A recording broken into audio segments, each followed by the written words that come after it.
And our next speaker is Mr. Yaron Nadbornik, President of the Council of Jewish Congregations in Finland, and he's representing the Nordic Jewish Communities Council of Presidents.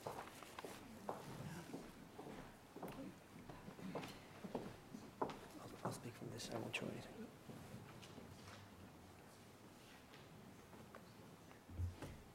anything. Hello, good afternoon. And first of all, I'd like to thank the organizers for organizing such a debate. I think it's very welcome and it feels good to be here. The issue of non-medical circumcision concerns in Iceland, as we've heard, mainly the Jewish and the Muslim communities, both of which are very small communities.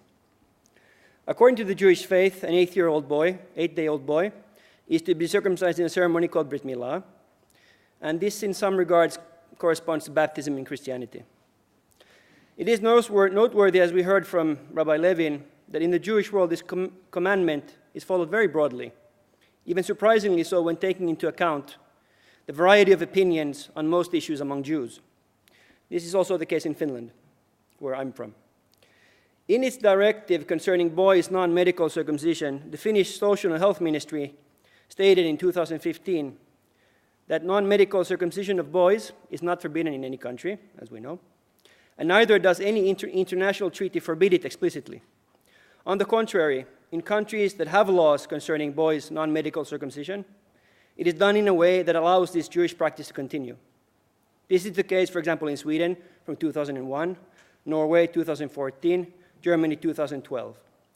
It's good to mention also the Parliamentary Assembly, as my previous speaker here, Rabbi Levin, said, the Council of Europe Decision 2076, Section 9. According to which the circumcision is not forbidden under certain prerequisites.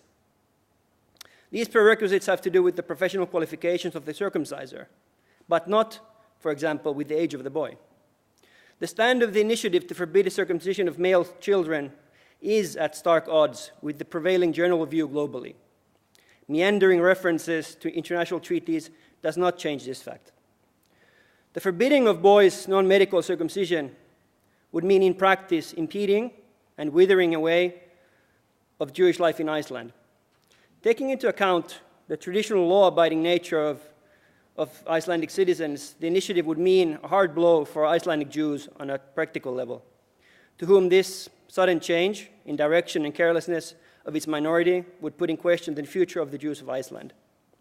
With this in mind, the question of boys' non-medical circumcision is a freedom of religion and human rights issue of the highest level. The concerned members of the Althing, hope I pronounced that correctly, did not look for guidance further than from the Finnish Supreme Court, which in its decision in 2008, mind you, we also don't have a legislation concerning circumcision of boys. We have a High Court ruling from 2008. It was again in 2016 verified. It still stands. States the following. Circumcision performed for religious reasons can be estimated to have a positive influence, particularly for the boy himself, for the development of his identity, and for attaching him to his religious and social community.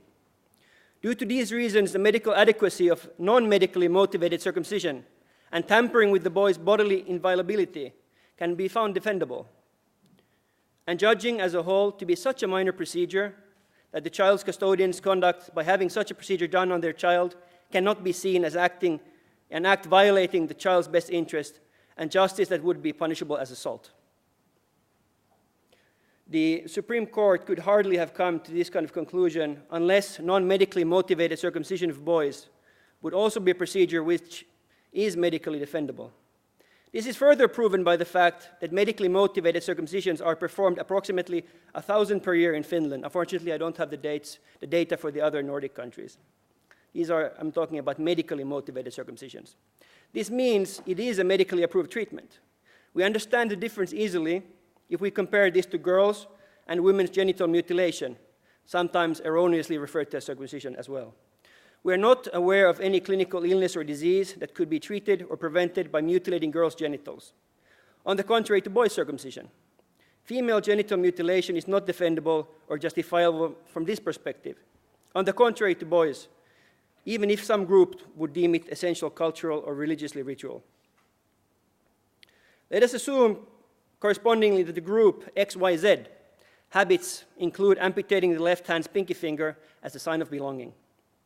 The initiators of forbidding circumcision for boys would in this case be correct when referring to the laws and international treaties concerning a child's right to bodily inviolability.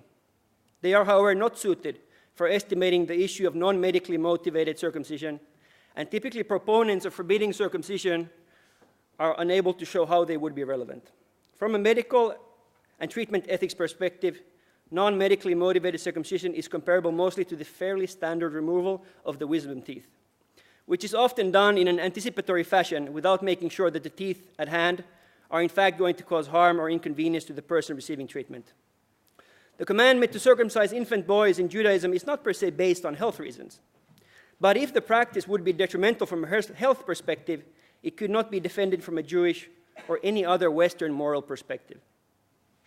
It's noteworthy the American Association of Pediatrics, AAP, their conclusion from 2012, defending non-medically motivated circumcision. Interestingly, I talked about a doctor in a debate in Finland about this very statement, and he said, yes, but they are so culturally inclined to be for it. I said, yes, but you are culturally inclined to be against it. They claim that evaluation of current evidence indicates that the health benefits of newborn male circumcision outweigh the risks, and the benefits of newborn male circumcision justify access to this procedure for those families who choose it. Even if there are some other sources that question the net benefit using other emphasis, as we heard from the doctor in the first part, the research results are unsurpassable that it's impossible to claim that a medically adequately performed circumcision would be a physical assault or something similar that would lead the male infant in question in need of protection of the lawmaker. Myself and the Central Council of Jewish Communities in Finland, even in our own country when we debate this topic, we don't have any objection to devising new legislation concerning non-medically motivated circumcision, presupposing that it corresponds to a large degree to the legislation prevalent in Sweden, Norway, and Germany. All countries with the same level of medical, social, and moral standards as Iceland. Thank you very much.